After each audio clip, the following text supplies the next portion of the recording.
ถ้าว่าอันเบิ่งมึงตอนยังน้อยที่ดื้อใช่ไหมไข่กับเก่ง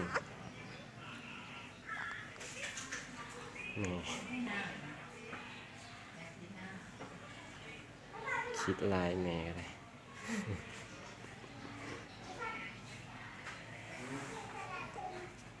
ทางคอนั้นนี่คอ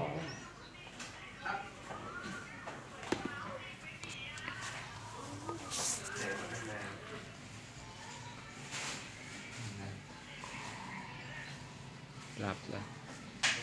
ใช่ก็เก่งรับไปมันก็ให้เจ้าไปซื้อกันเพิดผู้ใหญ่บ่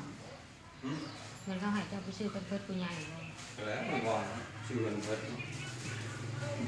เขาบอกว่ามีอันหนึ่งอันเท่าไรเซนคืออัน10,000ชื่ออันชิปนี่ก็ให้ไปซื้อนี่ก็ผู้ใหญ่นี่เขาให้เป็นเพิดใหญ่ชื่อนี่ชื่อใส่เมียเจ้าใส่เล็กน้อยเอาเป็นใส่